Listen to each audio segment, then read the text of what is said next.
Good afternoon, everyone. Thank you for joining us.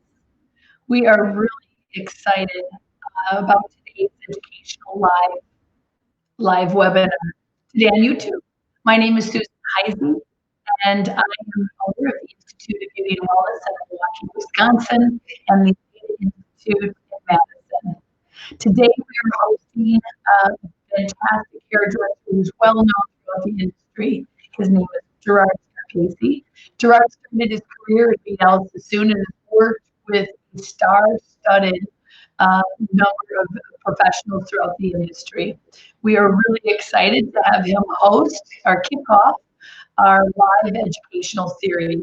We don't know how long we are going to be quarantined in our homes, but with that, we thought we'd take the opportunity to inspire and educate and work on our craft while we are still at home. If you do need any tripods or mannequin heads for any of the workshops that we're doing, please don't hesitate to let the Institute of Beauty and Wellness know. We have a lot of them at the Institute, and we can make them available for anyone. These are live technical demonstrations and inspiration. At 2 o'clock are the hair presentations, and at 3 o'clock are the spa presentations. Today's presentation at 3 o'clock is with Kristen Peters, a long-time professional in the industry.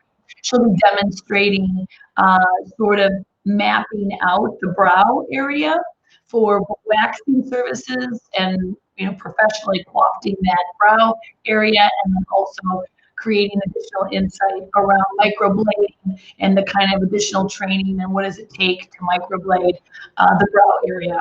So without further ado, let me introduce our first guest, Gerard Scarpaci. Welcome.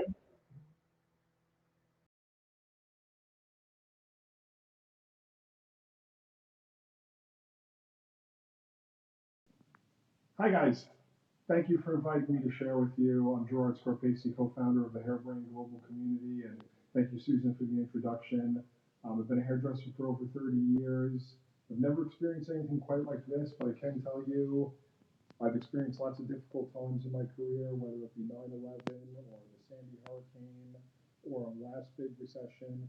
And I know together, if we work on being the best that we can be at our craft, and I do believe that crisis creates creativity.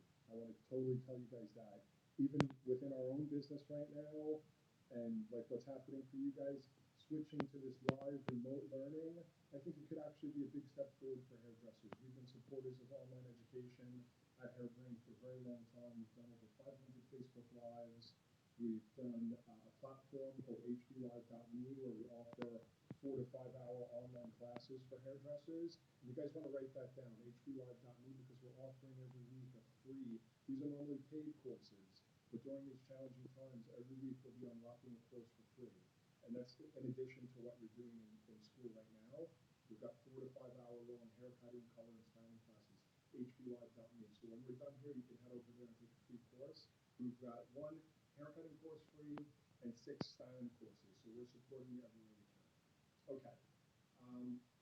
One of my main loves and one of the things over the years that I've felt a real passion for is razor cutting. Okay. I've gone ahead and pre-sectioned off my mannequin here. We'll talk about the sections. I've kind of separated the top from the bottom.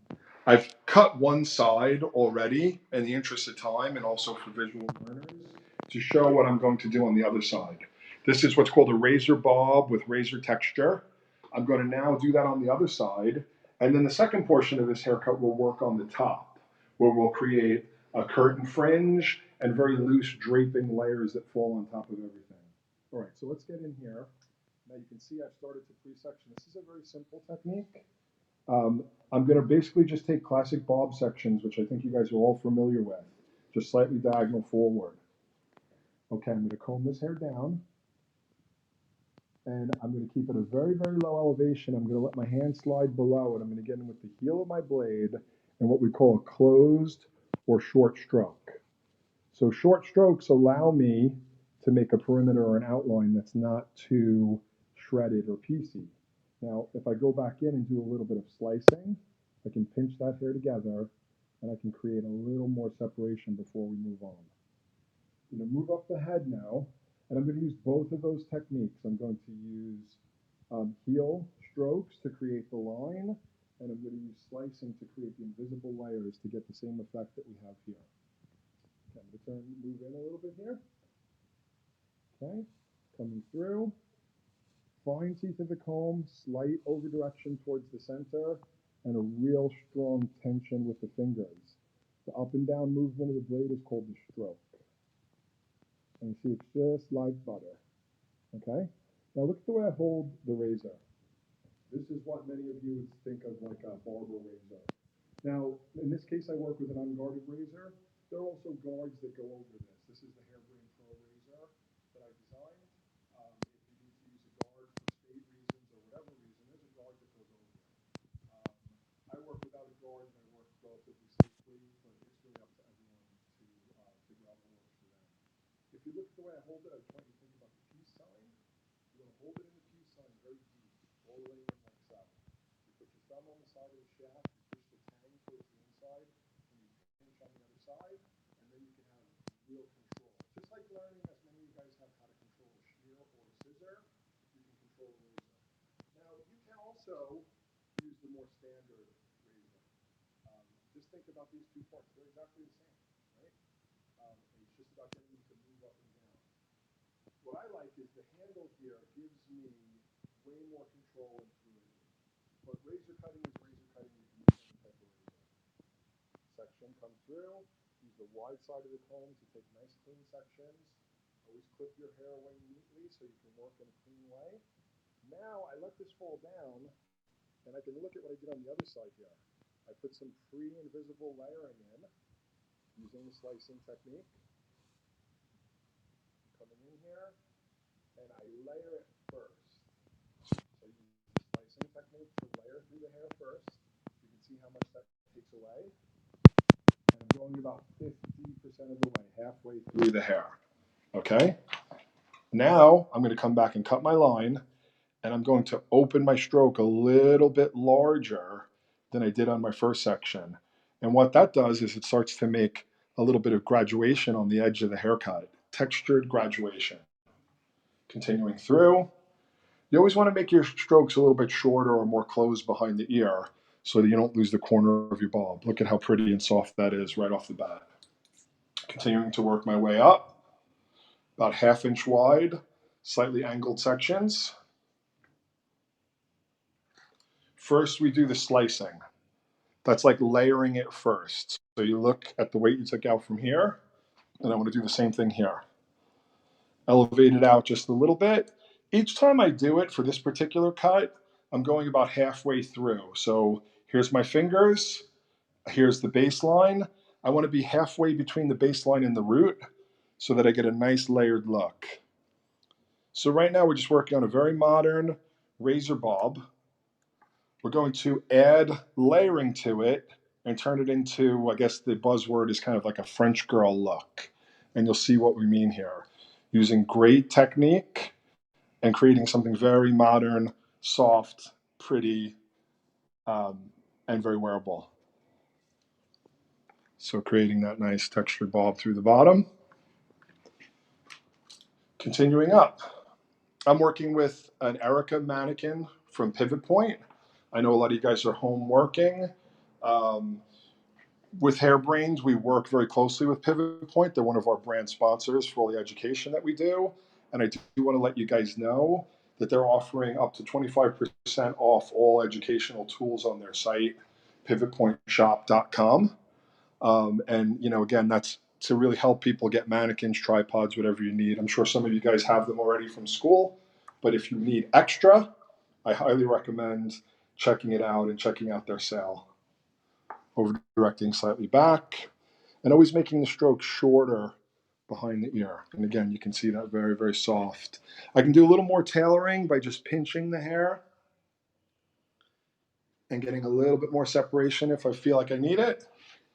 Okay, last section in the back, and then we'll move into the sides. Again, good tension. Hold that hair low, then elevate it out a little bit. Look at where the baseline is and go about halfway through. to get the right amount of layering and weight removal. These layers are invisible. That's what's making it contemporary. There is not really like a geometric line in there, which I do believe is very important to learn. And I think before you guys do get into this, this is more aspirational. You know, I didn't start using a razor till about 10 years into my career. I really mastered all the fundamental haircuts with scissors and shears, and then started to razor cut. So this is aspirational. I think some of you will definitely be gravitating towards it because you like to see things in a very organic way. And you want to be a sculptor. And that's one of the things that I like. So I'm lifting and checking and taking a little more weight out right there. So now I've got both sides in the back, a graduated kind of nape, and lots of textured invisible layers. Now you can see what's happening on the side here. I'm going to now do that same thing on the side here. So I'm going to continue my line, and then I'm going to put the face frame in. Turn around a little this way. So now I'm just going to take my line through. I'll take about half this hair. Hair is a little thinner over the ears, so I can take a little bit of a bigger section. I don't want to do too much slicing here because I could get a hole or too much weakness. So I'm going to first put my baseline in, and I'm going to come in with a very closed or short stroke. Important to check my balance because it could very easily end up a lot longer or shorter on one side than the other. I'm trying to avoid that, although it can happen. So just take it slow and check as you go. Take it slow and check as you go. Check beneath the ear. Okay, so far so good. And continue your line. Now, I'm not going to take too much weight out of this. As we said, it's over the ear, but I'll put a few like little slices right here. Nothing behind the ear where I might get a hole. This next section, I can drop down.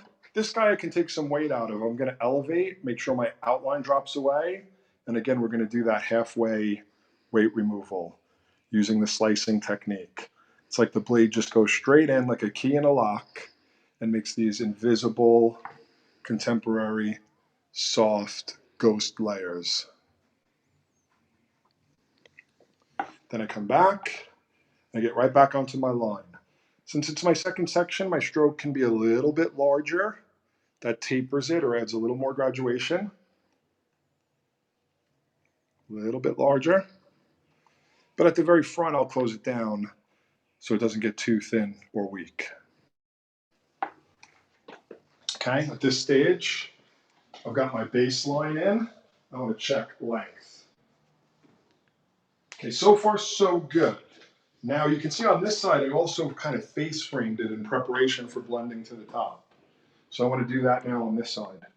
Take a diagonal back section, comb the hair down and forward. I want to keep the corner as is, but I want to come from the corner of the eye and start to go short to long to open this up around the face. Now, you could, if you wanted to keep a bob and you weren't going into layers on the top, you might not need to do this. But for the look that I'm doing, the real French girl with some fringe and some texture, this is what we want to say. So I think I'm able to take questions, guys. So if you want to ask questions, my wife Kelly is filming. She's getting all the angles here. We do this a lot. We've done this is my second live today, and probably my sixth or seventh this week. Just like most of you guys, we're home in quarantine and we're trying to be as productive as we can and really connect with our peers, connect with the hairdressing community. So I've been doing lots of education. If you're not familiar with Hairbrained, we've got an Instagram page called Hairbrained_official. We have a Facebook page. And on both those places, we're doing constant education during these trying times to really try to keep people inspired and to try to create creativity out of crisis. Okay, so now I've got both sides where I want them. I'm going to now drop down my bangs or my fringe, whatever your preferred term is. So that's a triangle. Now let's look at the top. I pre-sectioned kind of a horseshoe that dips down in the back.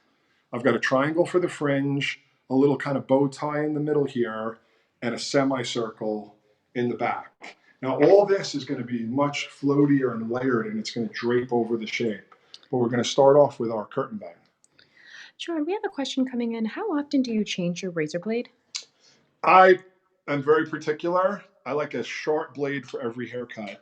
I like a new blade for every haircut. Now, you can probably, some people can go 2 to 3 haircuts with one blade. I don't. I like a new blade for every single haircut. Why? Because I like it sharp and precise. And I like to be able to, I adjust what's going to happen. I press harder or I press more gently. It's just like I like a sharp pair of scissors. I like a sharp razor blade. Okay, so here you can see my hand is gently sliding through from a shorter point in the center to a longer point by the cheekbone. What razor are you using? This is the Hairbrain Pro razor. It's a custom-made razor. They're currently sold out. Obviously, we're having a little bit of a hard time restocking, but we do have what's called the Feather Plie and the Feather Flexion. Those are available at our online store, which is called Hairbrain Pro. And also the feather styling. And also the Feather Styling razor, which is this is probably the most common razor that people have, and it's a great quality. Feather Styling, HB Pro. We've got a whole razor section. You go to hairbrain.pro. And again, in these difficult times, we're trying to do our best with pricing, and offer the best deals possible with the quality that we have. We're a business too. We've got 7 employees. We're trying to keep everyone employed. As I keep saying, if you're out of work and you don't have money, then you definitely shouldn't be buying anything. But, if you're still kind of have the means, we've definitely got great tools available. We've also got great education, both for free and for pay, at hblive.me. Is it harder to do a clean cut with a guard using a razor? It's not harder, it's just different. It just feels different. The difference is you can't feel the hair. It's like eating a piece of candy with the wrapper on it. You can't really taste it. You get the general idea. The blade on the hair, you can really feel it. Now, again, I'm not someone who's going to tell you go against state law or anything like that.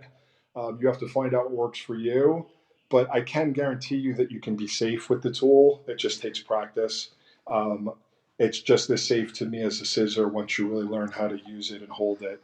So the guard for me is not about my safety. It's whether or not a state feels that you have to do it. Okay, so there you can start to see this idea of the curtain, how it kind of pushes. I can do a little more detailing there, but I'm shaping it with my hands. Then we start to drop down one of these sides. While you're doing that, are there certain situations where you'd rather cut hair dry with a razor or have it be wet? For me, there's never a situation where I want to cut hair dry with this razor, with an unguarded razor. It pulls the cuticle too much, and even if the haircut comes out looking great, you'll have an unhappy client because it hurts. It may damage the hair, it may not damage the hair, but it'll definitely pull the hair, right? So I like to keep the hair damp. I have been using rinseless refresh a lot. I'm an old Aveda guy. I've been around the Aveda world for a long time. I get all the new products. I like the rinseless refresh as kind of a cutting agent, and also it kind of styles the hair as I cut it, which I think is great. All right, so I'm taking this area and I'm actually connecting it with the bang or the fringe. I'm bringing it forward and over, and I'm continuing this angle that we just created with the fringe. Can you explain the sectioning? Okay, which part of the sectioning? Maybe start from the beginning. Okay, so let me just finish this and then I'll show you the sectioning on the opposite side. So adding some slicing in here, very important. Very important to slice on the outside of this section as well, because what that'll do is it'll let it really wrap in here. Okay, so what did we have? We had a curved horseshoe, knowing that this triangle here was going to be part of the bang. This was going to be some of the draped layers that fall over the side, and this is going to be the draped layers that fall over the back. The underneath was cut very, very simply using classic bob sections, but really manipulating the hair through the razor. Top is also being cut very simply. I'm just taking horizontal sections or vertical, depending on your perspective. If you look at it this way, it's vertical. If you look at it this way, it's horizontal. I'm over directing these forward, and I'm elevating and removing weight using slicing, and again, cutting literally a concave, meaning it's shorter in the center and gets longer as it works out. And that's going to drape over my little razor bulb shape from the underneath. But really important is this invisible slicing. These are what we like to call ghost layers. Putting these right in here and working through. Can this technique be used on naturally curly hair? And if so, would the tension differ? You know, a razor can be used on any type of hair. It's really the person, the rotation of the blade, and how you use it. The tension of holding the hair, for me, is always the same. So if the hair was quite curly, I would have to cut that. I'd have to judge how much that hair shrinks. This is where you really have to understand hair, right? If I'm cutting with tension, it's one of the good reasons to cut curly hair dry, is because you can see exactly what you're getting. But with a razor like this, you have to work wet. So I'd have to say, okay, I'm going to cut this much off, but I've analyzed the texture and I know that means it's going to shrink to here. Now that takes a lot of skill. So I'm not saying razor cutting curly hair with a razor is easy. It takes a lot of skill. And there may be better reasons to cut curly hair dry so you don't have to worry about losing too much length. So working the same idea here, using the underneath fringe to work from short to long, and using slicing, especially on the outside. That's super important because I want to get that outside piece to disappear. I could do a little bit more on that. So I'm coming back here. This is what makes this blend in visually to this on the sides. What are your most used Aveda products right now? Rinseless refresh, as I'm using here. I use that a lot. I've been using the moisturizers, the Telasara face mask. You know, now that I'm home in quarantine, like most of you guys, I'm really taking good care of my skin. So I've been doing morning rituals and night rituals. In the salon, you know, I worked with Aveda for many years, so all the classic products are a lot of my favorites. I love Foamoliant, I love flaxseed aloe gel, I love air control. You know, they've always worked for me, and they still work to this day. What is the purpose of ghost layers? It's to remove weight and to create movement without cutting the hair too short. So you've got some ghost pieces, shorter pieces inside the hair that give it more lightness and movement, but then you've got the length for versatility. So that's really what that's about. And there's a lot of ways to do that. It can be done with scissors, it can be done in dry cutting, but the idea is to have one shape on the ends, like I'm creating here, short to long, which is basically a concave. Yeah. Now, if I just left it like that, it's a bit thick and clunky. So I can put this invisible structure within the superstructure of some hidden pieces. And then this very important piece on the outside here, coming back around and filtering this hair in so that it can fall in and melt into the sides. How do you determine to give a client a razor cut? Again, you know, since I feel that if you really understand razor cutting, you can razor cut a lot of different textures. It's not for me based on the texture, it's based on the end result. If I think someone would look really pretty as a very light blonde, I know I'm going to use, you know, high lift or enlightener. If I know, you know, someone's going to look very pretty or look their best with a very organic, textured, kind of loose look, then I choose a razor. If I think they're going to look better with a structured, angular, geometric look, then I choose a scissor. So you choose the right tool for your outcome. So here you can kind of see, doing a little bit more checking and elevating, adding a little bit more slicing, ghost layering through.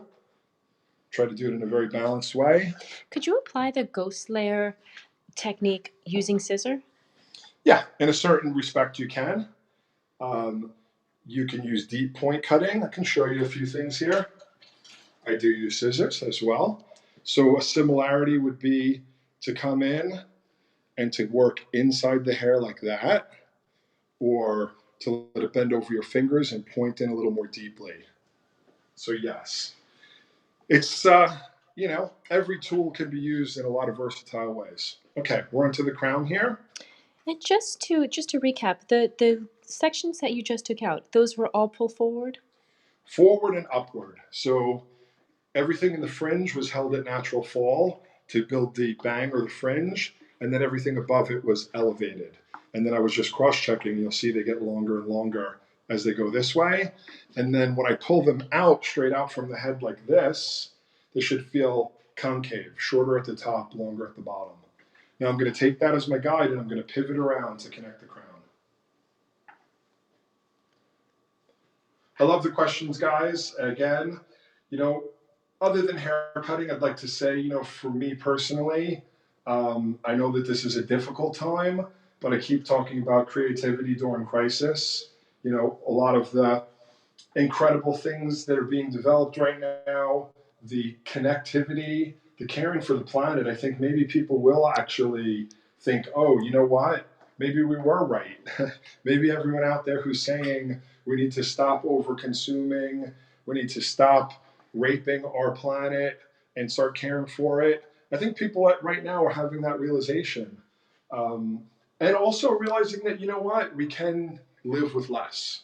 And I know that's not something anybody wants to hear in our society because it's all about mass consumption. But the truth is, if you're able to get through this time, you might realize to yourself, maybe there are some of those things that I don't need. Yeah. And I think that can be all very positive. And what I'm finding, especially in my world as a kind of hairdressing community person, is the connectivity is there. And you know what else? The negativity is gone. When you do mass things like we do at Hairbrains, we sometimes are doing education all over the world on Facebook or Instagram. And, you'd get the hater, making negative comments. I'm not seeing that right now. Nobody got time for that. It's about love, sharing, connecting, growing, being the best we can. So just trying to put a bright spin on a very challenging time. So pivoting around into the back, I use the guide from the side here, continuing. When I bring this out, I'm just over directing to the previous. I find the shortest piece and I work out to the longest piece. When do you use razor on a men's cut? And when would it not be a good idea? Again, it's a design choice. It's like saying, when do you use a pencil? When do you use a pen? Okay. The end result, or when do you use tint and when do you use bleach or enlightener? It's based on your desired end result. So to me, when I want something loose, organic, textured, a lot of separation, not very angular. So if that's what a man is looking for, then I would use a razor on a man. If it's meant to look more precise and angular and tight, then I use a scissor. It's like the difference between a pencil and a pen, or tint and high lift. It's just a tool. It doesn't.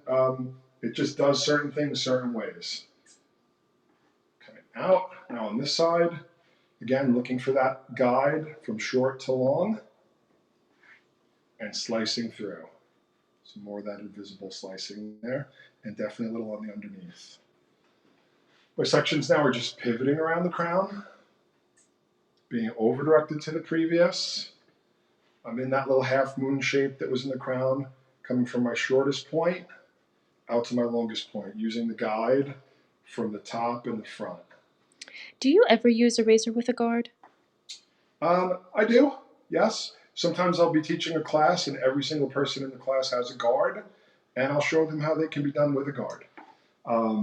Or sometimes I just feel like doing something different. My preference, so the only reason why I don't like a guard, this is sharper. It's like telling me, do you want to use your scissors a little bit duller? I usually say no. You can, as you can see, I've been completely safe with this. Oh, no, sorry, just kidding. You can learn to become safe, but of course you have to follow whatever your state rules are, and you'll have to find out what they are for yourself, because honestly, I don't know. Is cross-checking with a razor the same as you would using a scissor? So what you're going to see here is after I've razored through, I am going to switch to my scissor or my shear to do a little bit of checking. Now I call the checking sealing the ends. As I've been saying, I don't think what I'm showing you guys here is basic hair cutting. I don't think it's complicated hair cutting, but I don't think it's basic. I think you should start aspiring to do this kind of hair cutting once you've gotten to the point that you really are an instinctive hair cutter in your shapes.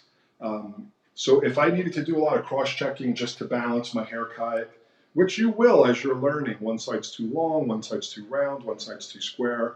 When you get a little bit past that point and haircutting is just natural and intuitive to you, you can start to work with the razor, and then you're checking. I'm not saying don't check. Your checking becomes a refining or an enhancement. It's not, now here's some cross-checking though. If I bring this down, I can look, but really what I'm looking for is to see how much slicing there is and if it's consistent from side to side. Do you prefer men's or women's haircuts? I prefer women's haircuts. I absolutely. I started my career as a barber, believe it or not. 30 years ago, I went to barbering school because I was just a little bit embarrassed to maybe become a ladies hairdresser at that time. But that's what I really wanted to do, was do women's hair. And luckily, within 2 years of being a barber, I got an apprenticeship at Aveda Institute, and I got past that idea of being whatever embarrassed, and really never wanted to cut men's hair again. And 30 years ago, barbering school was not cool. It kind of was a scary place for me, to be honest with you. Now it's changed completely. You know, barbering has become very cool, very forward thinking, a great business, very modern. But the truth is, I prefer cutting women's hair a lot. How long does it take usually for a haircut with a razor? How long you got? That's what I always say. You know, when the reality for you guys, when you get out there in the salon world, you know, if I have an hour to do a haircut, I'll find out a way to do an hour haircut. If I've got 20 minutes to do a haircut, I'll figure out a way to do a 20-minute haircut. That's, again, when you own your craft. And that's the reality of working behind the chair for most people. So you have to learn how to be versatile and how to, you know, within an hour or less, be able to do great haircuts. In a perfect world, and what I do, I still do clients, guys. And unfortunately, they're all in New York, and I'm in California, at least for the foreseeable future. But I book on the hour. It's kind of a treat for me to do clients, although I do them a few times a month. I book on the hour. I do all my own shampoos. I do all my own blow dries, and I ring them out myself on my phone. So that's the relationship with them. Now, I can't say my career has always been that way. I've worked in salons with 100 other hairdressers and fancy coffee machines and everything. I've done pretty much all of it. And you have to find out what works for you. But right now, I love the intimate experience of just being one-on-one with my guests. So now getting into a little more detailing. The whole shape is in. This is probably some of my final razor stuff, is just to come behind where the bang or the fringe sits and open her up a little bit more right here. So what that does is allows that hair to sit in and open. I love, this is the Frenchness of the haircut, the French bob. Certain je ne sais quoi, loose and sexy and kicky, textured.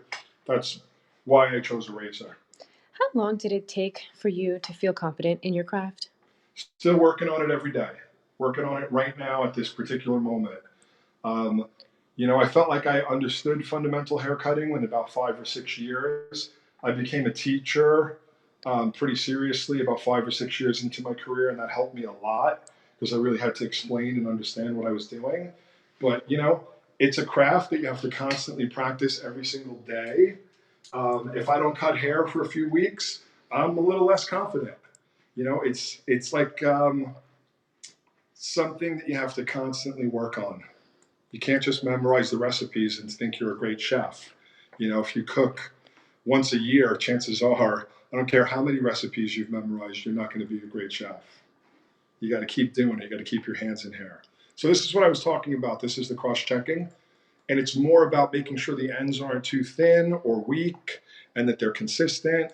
I bring all the hair basically out at 90 degrees, and I just look through the ends here. See, like, I don't need that piece. That little extra thin piece, that's not going to make the haircut better. So that's what I'm looking for when I check. Not trying to fix my shape or anything that might be a mistake, hopefully. Although sometimes, because I'm working without a mirror, I might be a little bit off balance, but I think I'm doing pretty good today. But really, I'm looking at density in the ends of the hair. And corners. You see that little corner? I want to soften that corner. Keep the questions coming, guys. I'll talk to you about anything you want to know. I'm an open book. In the meantime, if you're not following Hairbrained on social media, please look for us on Instagram. My own personal Instagram is my name, Gerard Scarpaci. I put a lot of personal content up there, all hair related. But then our global community is Hairbrained. I'm the co-founder of Hairbrained along with Randy Taylor. Do you find that cutting with a razor took about the same amount of time as cutting with a scissor? It can.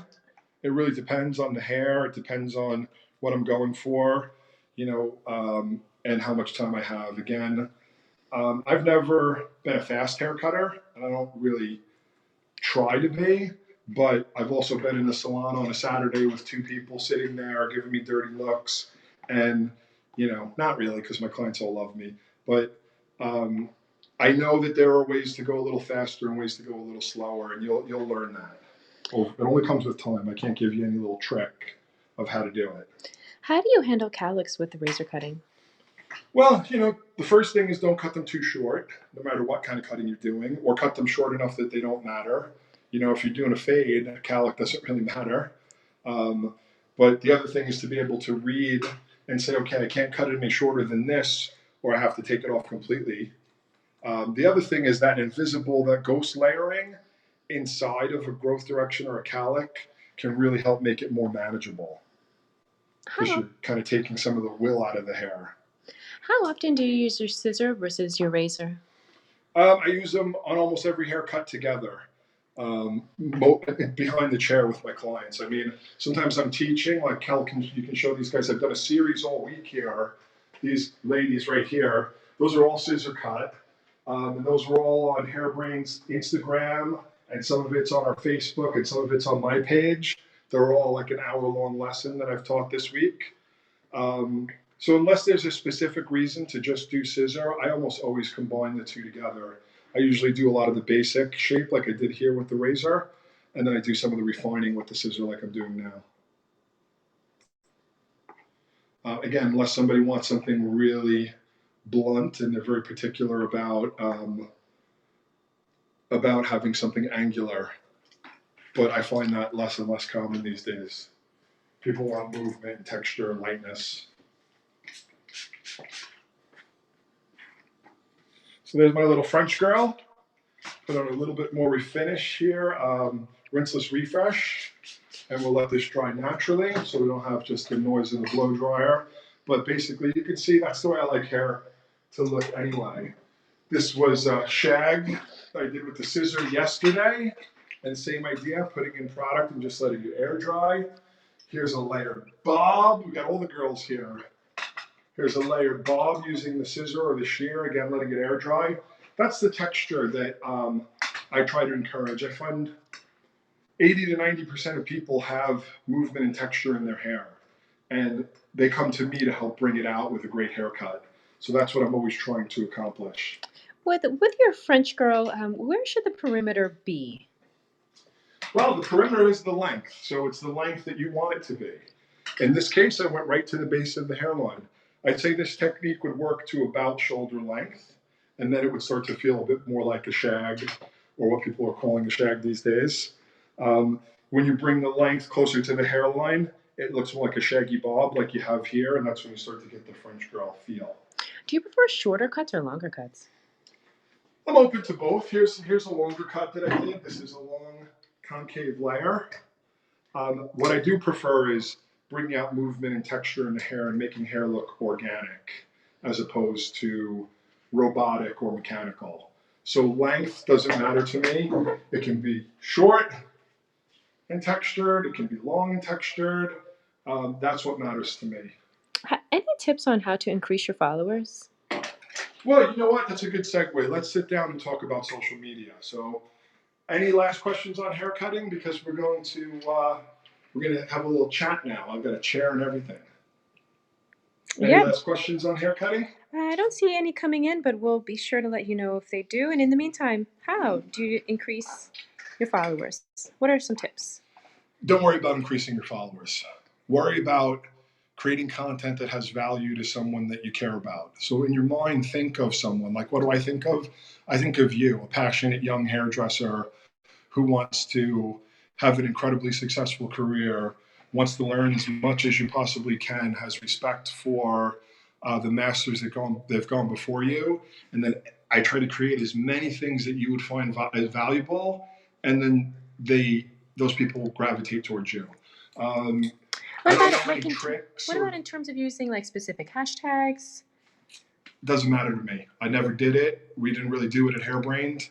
We created our own hashtag, just hashtag Hairbrained, hashtag craft hairdresser. And then we focused on number one, creating content that was valuable and inspiring, reaching out to like-minded people to tell them how incredible their work was and reposting it, what we call curating. We've never used those techniques because to me, 100 people that really understand you and care about you and are local are way more valuable than a million people that just followed you because you used the right hashtag. And we built a business on that, a business that employs 7 people. And over the years, we could have more followers. There are other media or trade magazines that have way more followers than we do, but that doesn't really matter because we've got a deeply connected, engaged audience that knows us personally and trusts us. It's about trust. How do you use social media to engage your guests? So with guests, you have to think again. The question is always what is valuable to them, not what's valuable for me. What do I need to pitch? What do I need to sell? What do I need to do? It's what's valuable to your guests. So right now it might be, and this could be controversial, but let's just say it: how to touch up your own roots. You're going to be home for 8 weeks, and I care about you. I want to just show you some tips on how to do your own roots at home while you're social distancing. Now, again, that doesn't mean they're not going to come back to you. I truly believe that means they're going to appreciate you more for caring about them. Or styling. Cutting may be a little scary. I see some hairdressers trying to teach their followers their clients how to cut their own hair. It's a little scary one, a lot of disclaimers with that. But you have to think what is valuable to this guest. It's called your avatar. Who is your ideal guest? Like I said, who is the ideal hairdresser? We call them a craft hairdresser. And what's valuable to them? Who's your ideal client? And what's going to be valuable to them? That's the question you need to ask yourself. Would you still do a razor cut on someone who doesn't want to style their hair every day? Absolutely. That's the best haircut to do. You can see that's my whole way of cutting hair. None of these was a brush used. It's just product and a great haircut. Razor cutting done beautifully is about letting the hair dry naturally. It doesn't mean you can't do more. You can blow dry it, flat iron it, round brush it, crimp it, twist it, pin it, zip it, reverse it.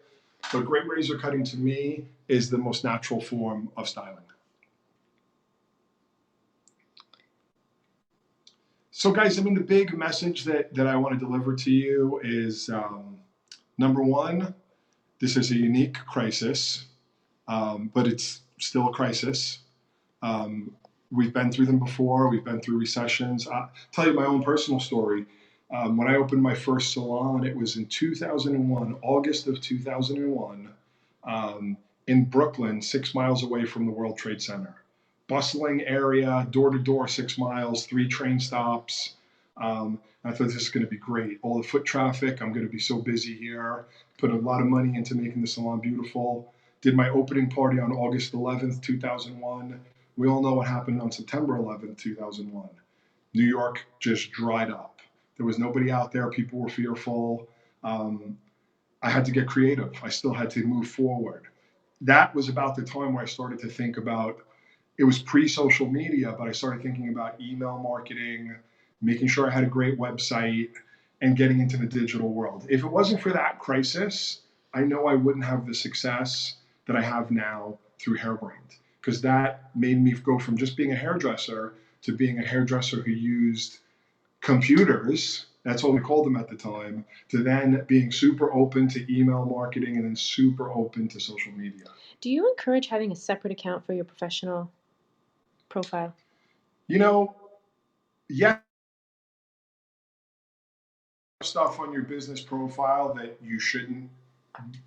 people shouldn't see, then yes. But the truth is, if you are professional in your personal life and conduct yourself like a mature person, people like to see that. They don't mind seeing a picture of your baby. They don't mind seeing a picture of your Christmas party. If it's, hairdresser gone wild, that's going to be bad for you. But in reality, I do believe that a little bit of personality, and people want to connect with you for who you are, as long as who you are isn't a complete mess.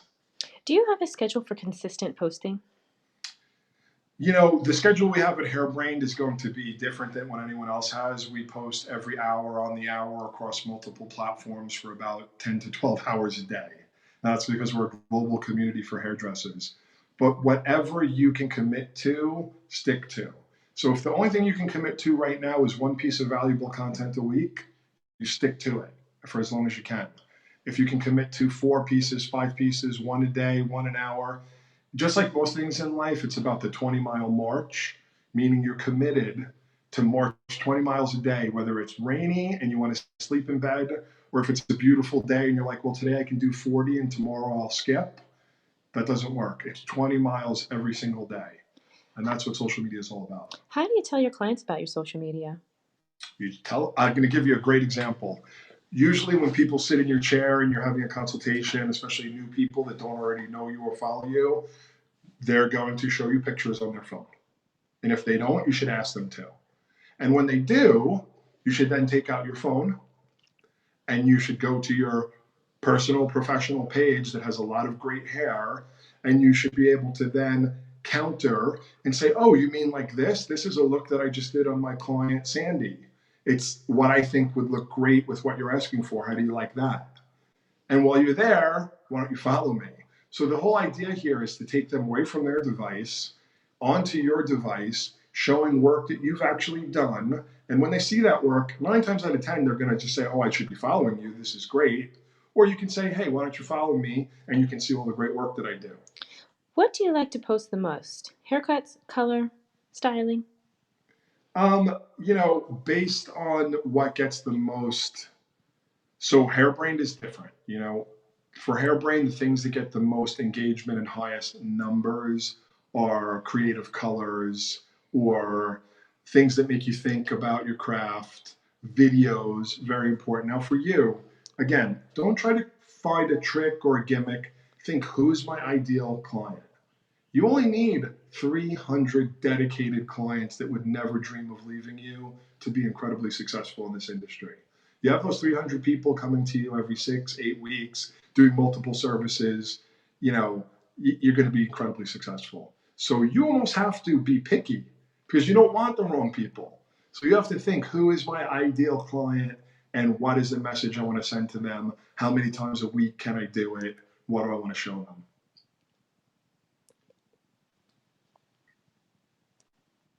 Done? Oh, we're ending? I'm getting a message here. Go ahead, Cal, tell me. All right, guys, so I think it looks like we're about to wrap up. I want to thank you for spending time with me while I'm here in quarantine in California. I hope you enjoyed the haircut, a little bit of tips on social media. Please follow Hairbrained on Instagram and Facebook.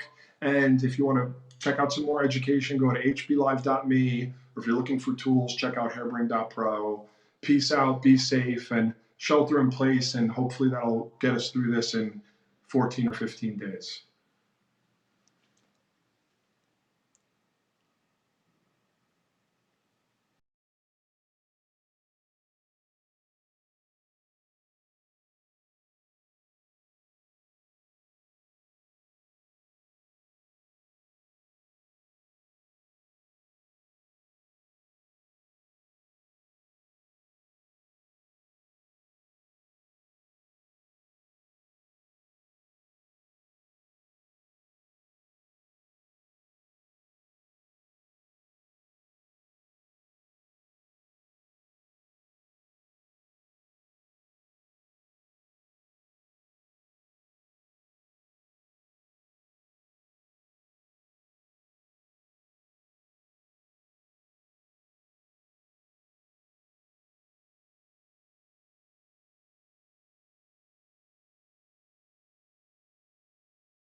Haise.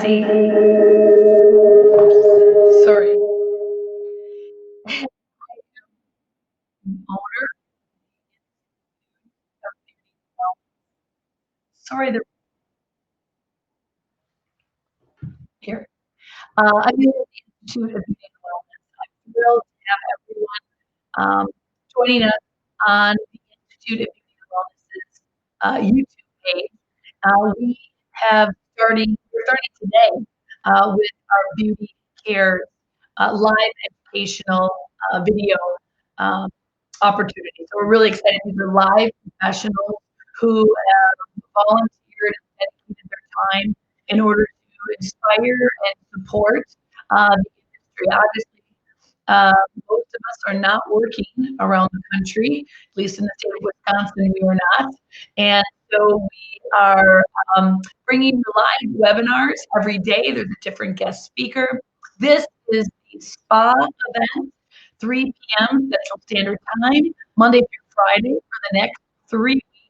We have dynamic educators, same time, same YouTube channel, and we're really excited today to introduce a very good friend and longtime colleague, Kristen Strothmann-Peters.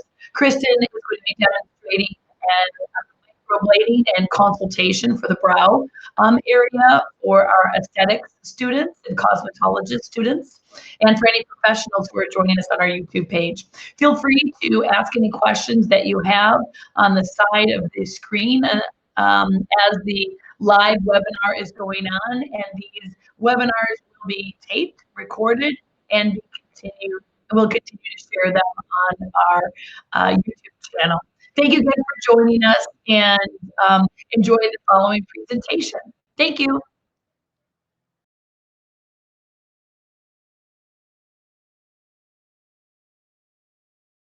I'm going to talk about microblading and powder brows. My name is Kristen Strothmann-Peters. I'm an esthetician at Neroli. I've been an esthetician since I was 19, and that is 23 years later. I don't think the math is right on that because I'm 39. But anyway, I've been an esthetician kind of my whole adult career, and I love it. I love everything that aesthetics has been able to do for me. Be a nurturer, be a good listener, really helping people, the guests, feel good about themselves and giving them little sort of morsels and treatments along the way of things that they can do to feel better about their appearance. 4 years ago, I took the journey to kind of right as the industry was starting and as it became popular in Milwaukee to get trained on microblading. And that began the journey of taking lots of airplane trips to go and get the best education wherever it was available. Chicago, LA, San Diego, Dallas, probably some other places too. And hundreds of hours have been spent at my kitchen table working on mannequins, hundreds of guests that have been willing to trust me to allow me to give them beautiful brows. And it's definitely something that I've put a lot of time into. And I think, you know, for the esthetician that feels like they either really have that eye for detail, that great eye for makeup, the eye for symmetry, and just really the wherewithal to take something and to really learn it. I would say microblading is something that might be right for you. But it's also definitely an advanced practice. So this is something I wouldn't say you want to dip your toe into necessarily right out of the gate. I think knowing how to have steady hands, knowing how to have done hundreds of brow waxes, and really also being able to listen to your consumer and know what they want. Because as we know, and you've probably seen, there's lots of microblading out there, and who does it and who you trust is really what it's all about. So that's a little bit about microblading. What we're going to talk a lot about today is there's two different techniques. There is both microblading, and then there is machine powder brows or ombre brows. Microblading is sort of the first thing people have heard. I would say powder brows are definitely maybe the long-term thing that you're going to hear a little bit about. And so we're going to show pictures a little bit later of what hair strokes are. which is microblading.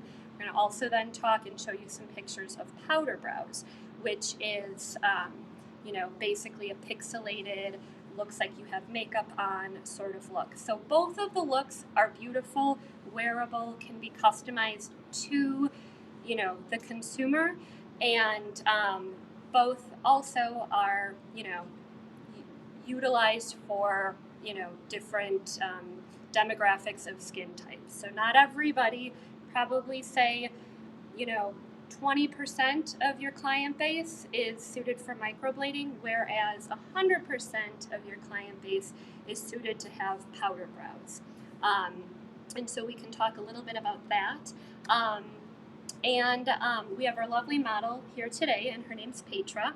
What we're going to do, this is going to be a simulation, so we're not actually going to microblade her brows, but we are going to show how we do our consultation, how we do our brow mapping, all of that.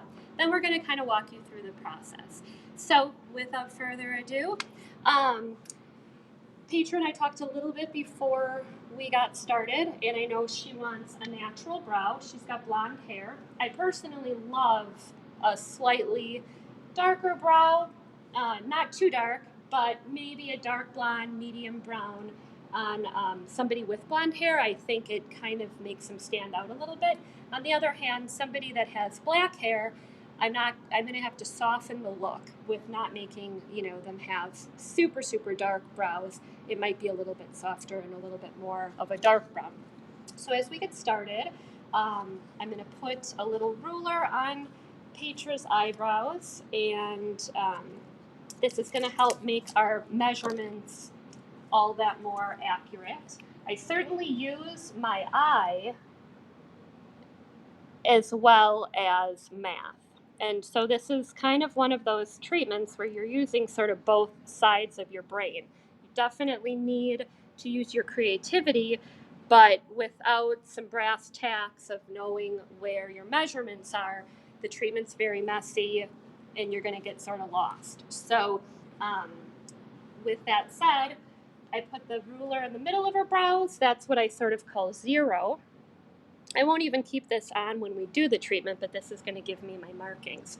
And so I'm going to just kind of start. I took a piece of thread and I put some black eyeliner on it. And we're going to just start by sort of making our markings. And so I'm going to always make sure that her face is even, as we can kind of just see here. Maybe this brow comes down just a little bit more and this one a little bit up. So the whole goal is symmetry. And certainly, we'll get as best as we can. And her opening her eyes, her sort of making some movements, that'll all make it a little bit more understandable where her brows lie. So there's definitely that whole piece in microblading of your brow muscles and understanding sort of how all of that works. And then there's just sort of the eye of what we feel as an artist is going to look best for her. So definitely on Petra, not an overwhelming eyebrow, nothing too dark. We're just going to give her the ability so that she doesn't have to fill in her brows every day. And that, for, I would say, a lot of people is what they're looking for. There's definitely, the guests that come to me that want a real high concept brow. They want it very, very, angled and perfect. That's cool too. Understanding who my audience is a huge part of what I'm walking into. And the only way I really know that is by talking to them and asking them questions.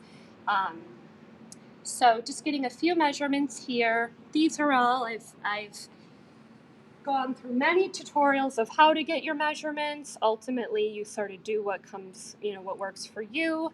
But I definitely utilize my rulers in this so that I know that I'm starting from the most accurate perspective. So this probably, in it all, is, maybe the first 10-15 minutes of my brow appointment with my guest. And this is the time that if Petra kind of is telling me any concerns, maybe it's about color or maybe thickness, this is where I'm really putting my feelers out to listen to her, because I have this chance to give her what she wants. It's just really important that I don't, do what I think I should do. It's definitely a mix of both. And again, for someone that's a little bit younger, you know, and has a beautiful brow, we're just going to kind of go with something natural. Certainly, you know, in older women where they may not have the landmarks of brows as good as Petra has to start out with, then we're going to utilize our tools of knowing, you know, where to bring the brow in. Most people will tell you, most older clients will tell you that they just want their brows to look like they did at, let's say, when they were 25. And so, you know, not giving them suddenly a super thick eyebrow. That's all what my job is. It's about making it appropriate. So we've got our measurements. We're kind of filling in the brow just so we know where we're going to want to work. This is the time for me as well that I may be seeing some of these areas up close a little bit better to know maybe, you know, where she's going to need more coverage. Certainly looking at her skin type right now, thinking about what techniques I'm going to want, looking at the color of her brows. Kristen, can you show us a little bit about what's on your tray here? Absolutely. So as we sort of begin, these are my tools of what we're going to be using to kind of help us achieve a better shape. I have a little trimmer, and what's wonderful about this is when we take all of that peach fuzz off, for me working, it's going to be a very clear sort of deciphering of where we are trying to stay in our borders. So this will help us clean up. I've also got tweezers, scissors, you know, certainly to use, you know, to trim her brows is very important. What we don't want to do is do a full brow wax before she comes in. That all should have sort of been maybe done if she had a consultation with me. We definitely want her brows to have a nice shape going into today, but this is not the time with the amount of sort of irritation that this service can sort of kick up, that we don't want to do a full-on brow wax. You know, we want to kind of calm the hair follicles before we get started with this process. Can you tell us again what the two types of microblading are? Oh, absolutely. So it's really just microblading, which is also known as hair strokes. And then the second is called powder brows or ombre brows, machine brows. And that really is the original form of permanent makeup. It's just we, in the last several years, have refined the technique, that it's not this dense, super dark eyebrow that maybe your Aunt Rita, let's call her, had that over time looked green or gray or blue. Those inks that were used way back when, those were permanent, those were tattoo pigments. What's unique about powder brows, or semi-permanent makeup as we call it, we call ourselves permanent makeup artists, but it really all is semi-permanent, is these pigments are meant to come out of the skin at a certain point. They're still implanted into the skin like a tattoo. It's still sort of that theory, but the inks have a different makeup of molecule and have a little bit more dilution to it, that they're meant to age. And as they age, they don't get green, they don't get, you know, gray. They just beautifully migrate and sort of lighten up in the skin. So definitely, you know, anybody that had it done in the past, you know, that was sort of the pioneers of it, but our technique is meant to really be beautiful.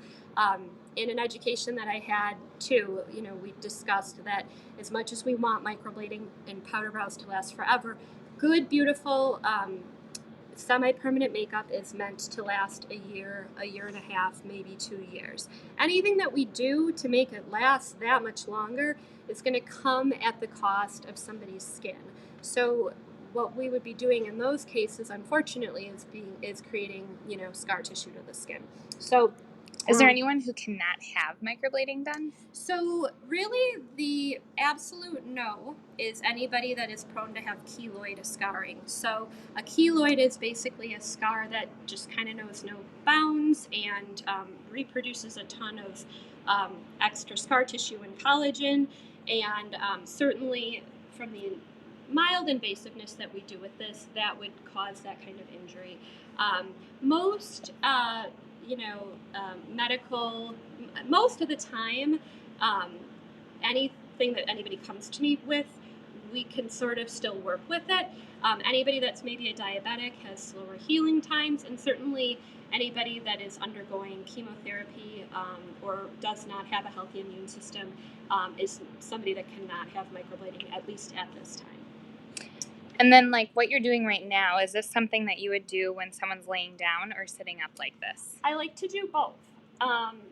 When you have somebody sitting up, you have the ability to see how their muscles are looking. And we certainly want to get the full understanding of what their muscles are going to do. Otherwise, we could let their muscles relax, have them laying down, do this beautiful markup, have them sit up, and just the natural tendency of their muscle movement is going to not reflect the balance that we're looking. So microblading, powder brows, definitely about achieving some symmetry. And we will notice that everybody just has a little bit of mild asymmetry, and that's what we're here to sort of correct. So. And what about as far as who can do the service? Do you have to be an esthetician to? You do not have to be an esthetician. At least in the state of Wisconsin, obviously everybody in various parts of the country have different laws, but you do need to have a tattoo license.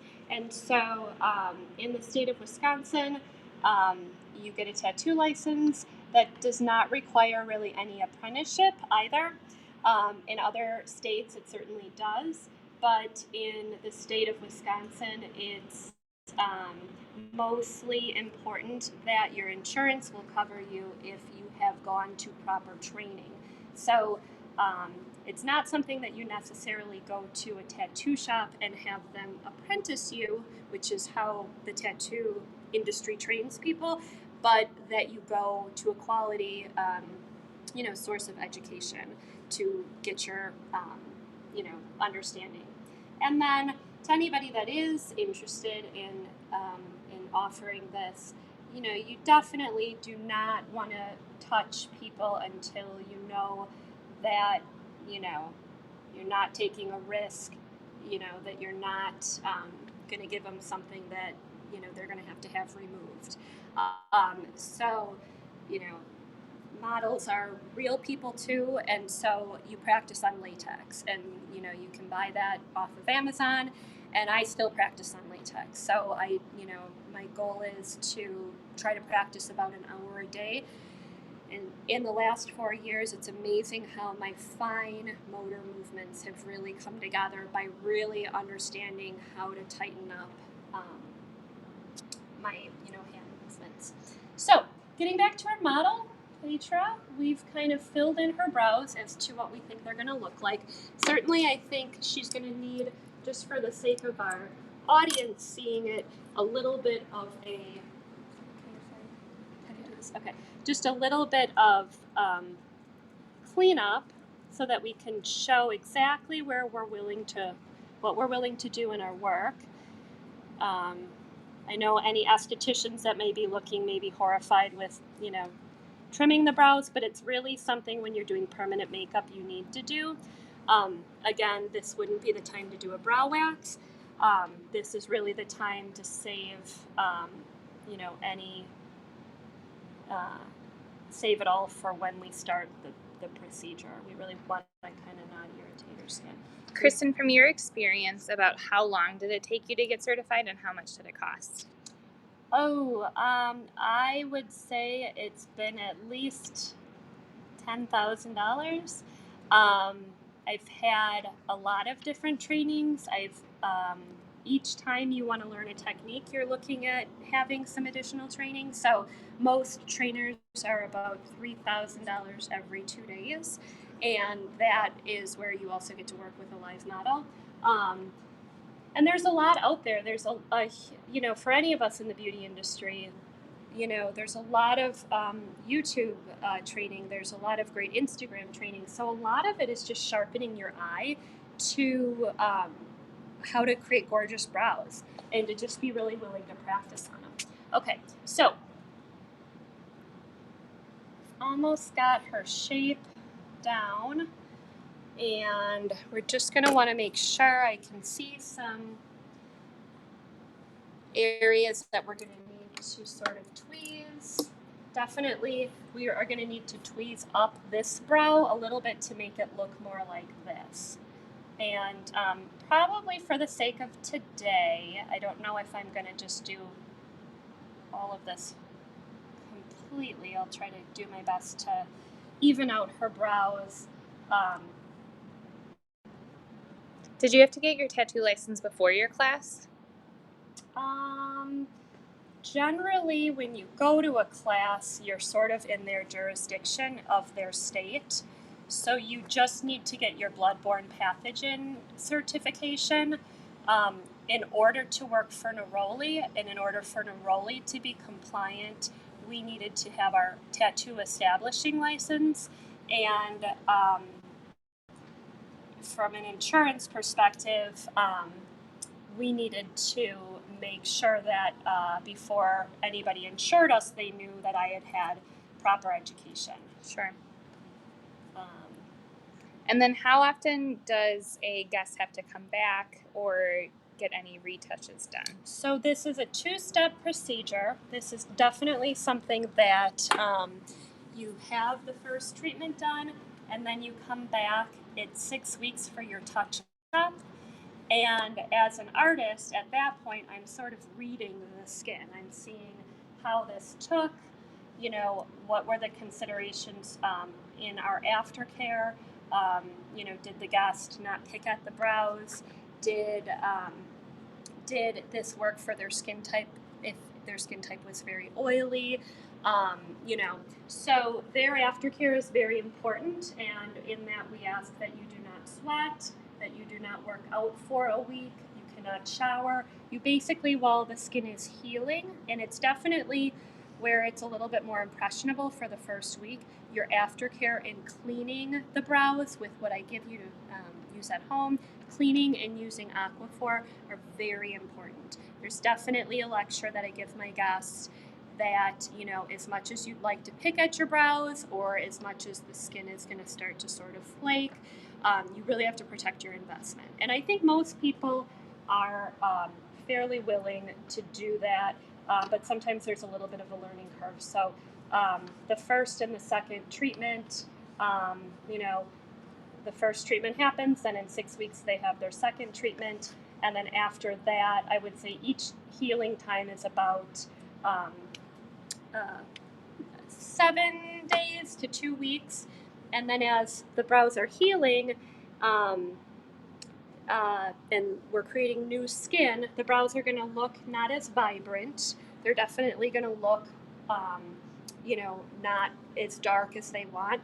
Really takes the skin 4, 5, even 6 weeks to fully heal, although they may feel like their brows are healed within 2 weeks, but we know that we can't really completely estimate how successful this was until about 4 weeks. So, okay, so next in my process with Petra is giving her a mirror, having her have a chance to look at it. Is this the shape that she wants to see? And once we sort of are good on that, just going to tweeze this. And sometimes I'll take a picture. The camera will always sort of make symmetry or asymmetry that much more obvious. And so after that, we sort of decide we're committing to it, and then I'm going to mark this. And so as I mark, making very sure that I know exactly where we are.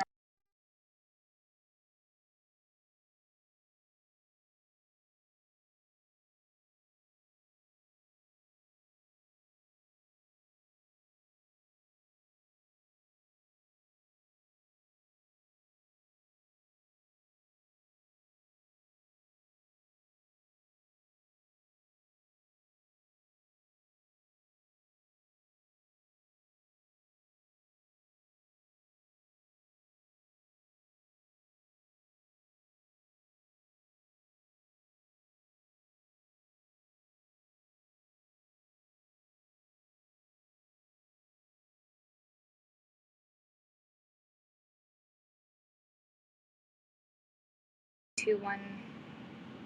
We're back. We're back. You didn't miss a whole lot other than I've been marking Petra's eyebrows. She's going to take a look at them, and sometimes I explain to them what they should be looking at, because sometimes they're seeing a brow that to them might look,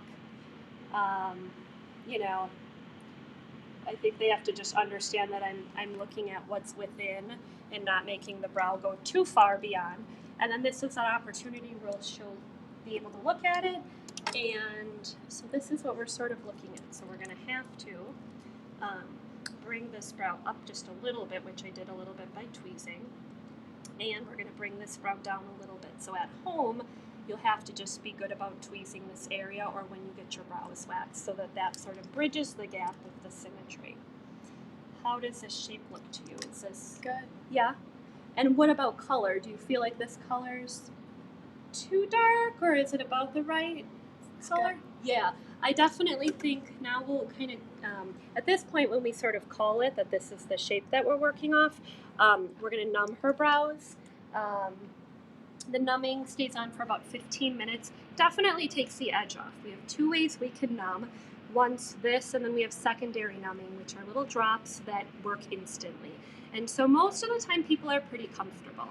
A lot of times people fall asleep, which is fantastic. There's, it's a great thing. So we're numbing her, and we'll leave this on for about 15 minutes. This 15 minutes now for me is critical, because I've got to sort of just take everything into consideration that we talked about, pick colors, and then prep my procedural station. This is absolutely the highest level of sanitation and sterilization, so everything we use is either disposable or gets cleaned with a hospital grade disinfectant afterwards. So as we sort of carry you over a little bit into how I would prep, I have 2 pairs of gloves. This realistically is about, I usually have about 5 pairs of gloves, because as I'm working around the bed, as I'm wiping with water, there's always the possibility that I just have to, get up and readjust. And so absolutely, you're just going to get used to changing your clothes a lot. And they also get really messy. So we're going to put our gloves on, and she's numbing. Maybe she's going to use the bathroom, maybe have a little bit of water. And, the service itself takes about 2 hours minimum, sometimes a little bit longer. I'm going to kind of walk you through some of my ideas for color. So with microblading, you can go darker, but you can't go lighter. So picking a color that is not too dark is absolutely important. It's always good to sort of do like a half step. So when I use these, I'll swab them onto her, any area of her skin. And then as it dries, I can sort of look for undertones. Color theory is really important, and something that I have also invested in. There's some great webinars about how color theory and warming or cooling comes into play, because their undertones, their redness, their freckles, their tan, all of that really speaks a lot to what their predisposition is in terms of how the overall color will heal. So we're going to take just a couple colors here. A lot of times these lighter colors look a little orangey. That's okay. Once they go into the skin, they look really, really beautiful. So I try for people not to worry about how beautiful that color looks. I know that there's several different options we can use to get to our target color, and always be on the safe side with not going too dark. So What else can you get tattooed on your face, and can you tattoo lips to make them look fuller? you absolutely can. So you can tattoo your eyeliner, and there's beautiful artists out there that are doing a very smoky, eyeshadowy liner. It's very beautifully sort of pixelated and soft. And then you can also absolutely tattoo lips. So all of those are additional educations. And if you're looking at learning all three of those, you're probably looking at taking a 5 to 7 day course. For me, I'm all about brows, probably not interested in learning eyeliner or lips at this time. But they're a big industry, and any one of your guests that's going to trust you to do your brows, is a great audience. That's going to also maybe want to, have their lips done. Who wouldn't want to wake up with, gorgeous lips? So we're going to take a look at some of the ideas we have here. I have 2 different needles that I pulled up. This one's easier to see. This is a Jen Boyd. I think she makes the best needles in the industry. They're also very affordable, about $1 a piece. This is a 14.18, and this means 14 means there's 14 pins or needles, and the 1/8 means the depth in the skin that you're going. Another option is the 16.18, and this is curved, and they all have, it's more of a feel of what you like to use. I personally love the slanted blades, and that's what I use, and that's what we'll use, when we microblade. Also knowing that we might do a powder brow today, we can always do both in the process. We can do a combo brow, some hair strokes, some powder, and that's a beautiful look. So a lot of people, it's not all or nothing. However, I would probably, in a service, emphasize one over the other. So today we're going to focus more on powder shading her brows, doing a few hair strokes. Next time, we'll focus kind of a little bit more on the hair strokes and a little bit less on the powder shading. It's just really about, getting into the skin with the least amount of trauma. This is definitely a service that you don't know until you're working on a guest's skin type as to their sensitivity. And so certainly there is lots of lymphatic fluid that comes up, there is blood, and we're constantly kind of working to calm the skin. That's where some of our numbing drops come in, and we're also really working to do the service safely and quickly and with minimal invasion. So whether it's how I adjust the length of my needle, longer or shorter, it's how the speed that I use my needle of my machine, is it faster or is it slower? And it's also, what are my hand movements? Are my hand movements long or are my hand movements shorter? All of those things give us a different outcome. And certainly working with a very delicate skin type would be the hardest. But also, the one that you're going to want to not over-traumatize the skin. What kind of ink do you use, Kristen? So I use 2 different brands. Some of the best in the industry, I think. Tina Davies is a big player in the market. Tina Davies makes some great blades, and she has a partnership with Permablend, which has been around forever in permanent makeup colors. Her pigments are lovely. They last a little bit longer. They're a little less forgiving, so you have to be extremely accurate when you're using them. And then the other line that I use is called LI. And LI has been around probably the longest, has some phenomenal training, definitely is, an industry leader in color theory. And, within both of these, I then also belong to Facebook boards. So I have constantly, if I need to know how these colors are healing, I can go and, have numerous people weigh in on, the products. So we have that. Very important to have a mentor in this, at least a few, and it's also very important to be willing to travel for really great quality training. So I would say that my very permanent makeup mother is a woman named Kristina Melchenenko, and she's in Dallas, and I try my best to not ever overwhelm her. However, if you know me, I like to go to people when I'm frazzled, and so she's definitely shown me a lot and kind of course corrected. It's a beautiful thing too about Facebook Live videos or taking a photo and showing some work is the feedback that you get. So there's a huge community in the permanent makeup world that is something to learn and something to have to kind of create a sense of help through it all. So with that being said, have you ever had any experiences that didn't go as planned, and maybe what they taught you?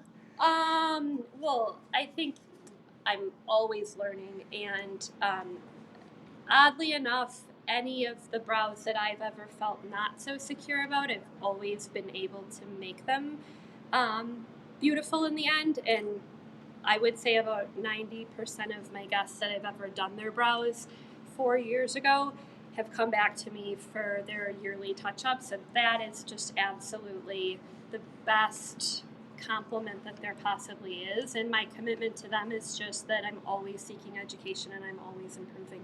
But certainly you could make the wrong call on the color.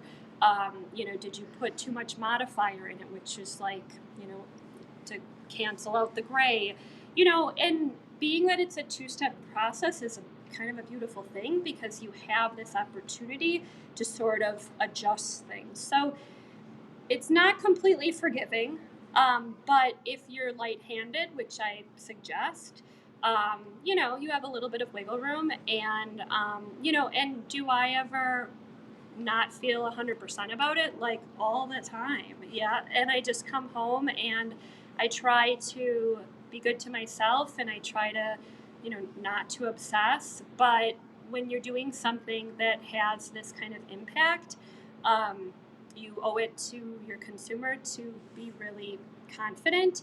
And I think I also owe it to myself to not beat myself up, because, this is something that, we're all getting better from. So yeah, it'd be awesome to have, a team that I worked with that are all doing it. But the reality is that my Facebook community and my mentors and hopping on a plane, those are usually the areas where I sort of get my people. So I did a little demo here before you came in. This is what I practice on when I'm at home, and I needed the mannequin head because I needed to know the feel when I'm working at home of what it's like to rest my hand on a temple versus just doing something flat. So every time I work, whether it be in my treatment room at Neroli when I have some downtime, I have a foam from Michael's, like craft head, that I work on. And I really try to be as close to how I work as when I'm doing this service. So I work all around the sides of my guest when I'm working with them. A lot of times I'm in front of them. A lot of times I have them sit up. I work, in front of their brows and in the back of their brows. There's many different ways that you want to be able to see it. And I think that that's helped me sort of make really careful executions when I'm laying down color and when I'm laying down, a vibrating, tattoo gun. So I would say that, so let me just show you. This is an example of powder brows. I did this like literally in like 20 minutes. Not my best work, but this kind of goes to show you a little bit about what an ombre powder brow looks like.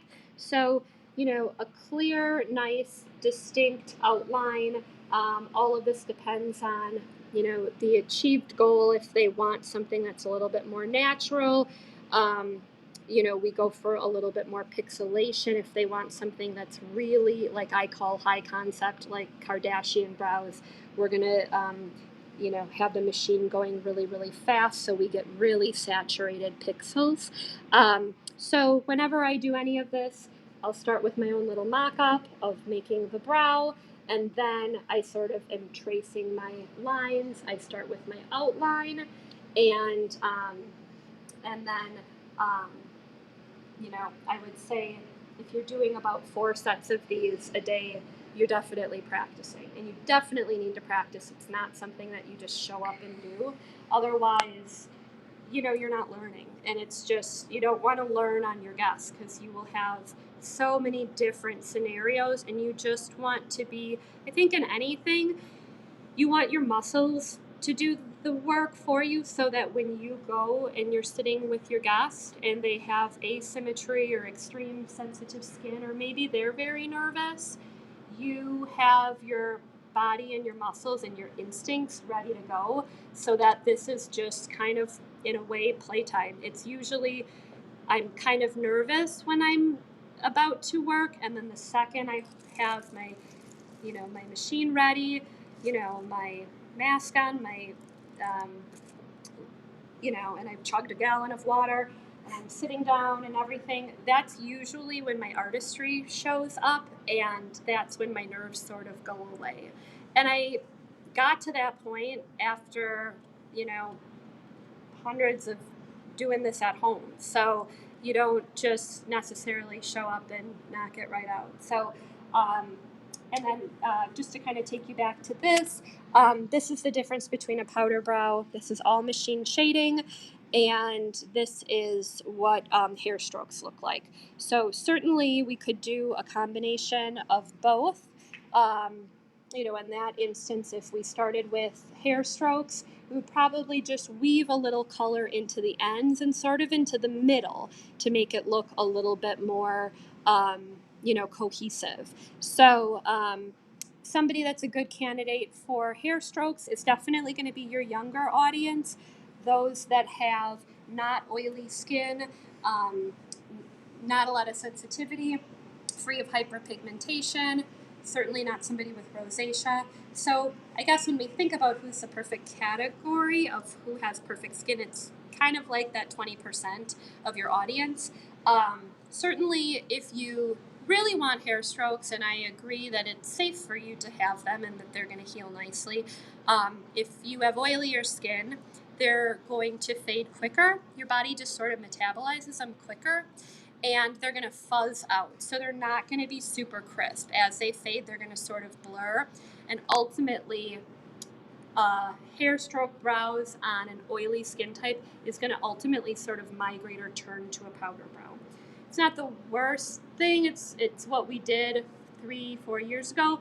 Now we're kind of looking at somebody and assessing right away, you're probably more of a powder brow candidate.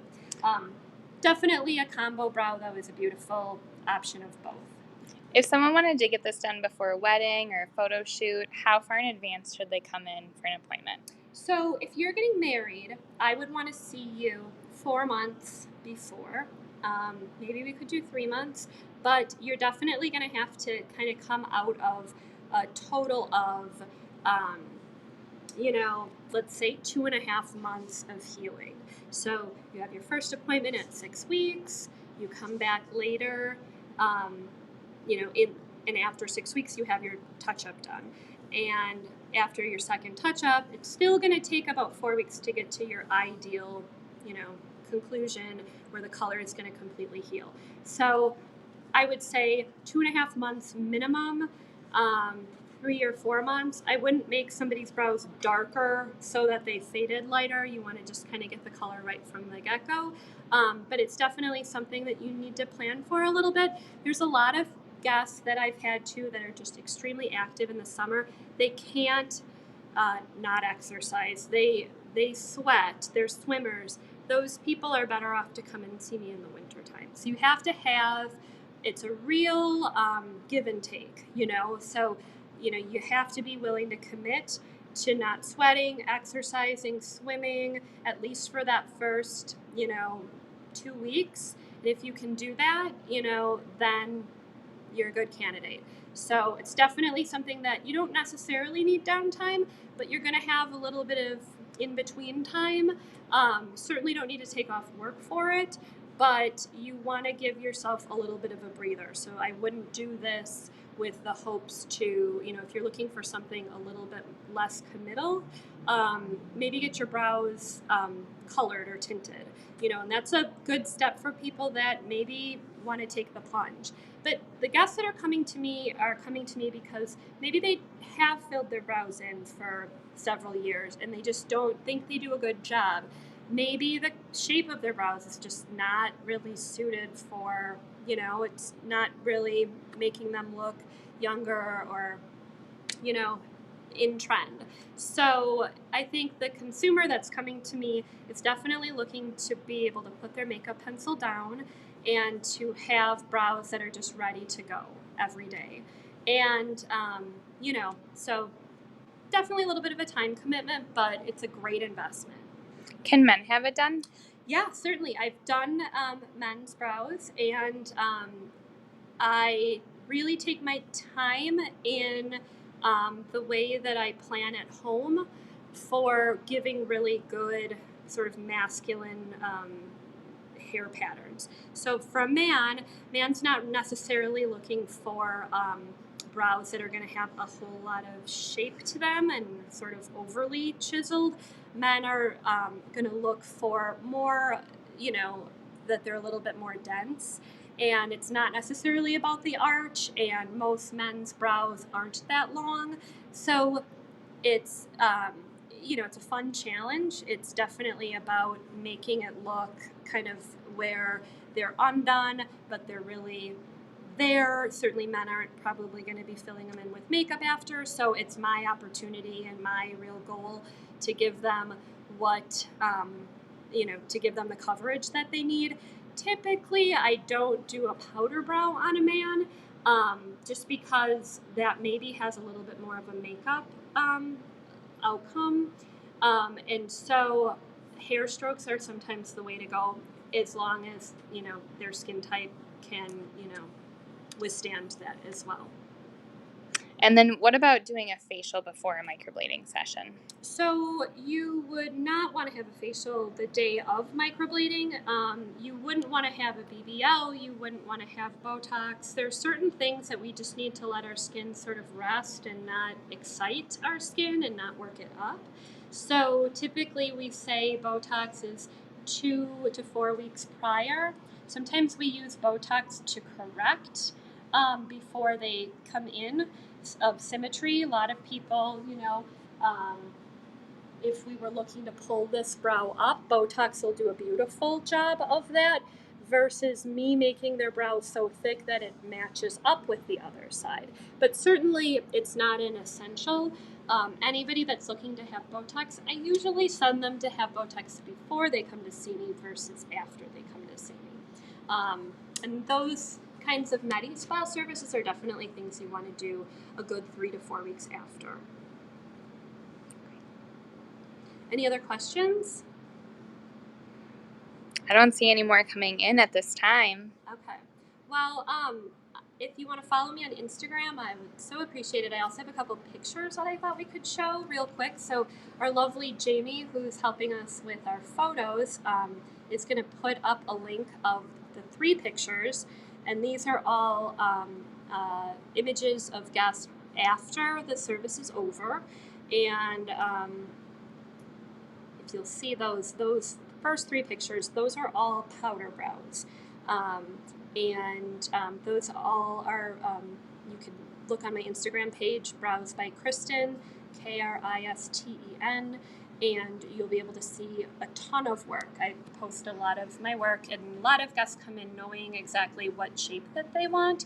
So certainly I don't have like, here are my 5 styles, but, people have no issue kind of finding a brow that they can sort of relate to. So hopefully that picture has gone up.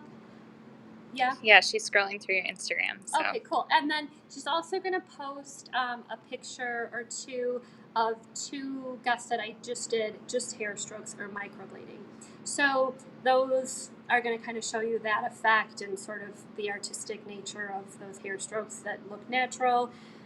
We can achieve However, the look of beautiful filled-in brows, regardless of the technique. So if you come in for, we just do microblading or we just do powdered shading, it's not going to make, the technique doesn't matter for the consumer as much as, that what we're choosing is based on what's going to wear the longest in their skin and what's just appropriate for their skin type. And that's definitely something as an esthetician is most important to me. I know how things are going to heal, and I know that, the consumer maybe doesn't know how the process is going to go. So that's definitely where I have to sort of give them the guidance. So you'll be able to see some of those works. You don't have to, if you come in to see me, a lot of times people book a consultation first. I kind of love that because I get an opportunity to meet you, kind of feel you out.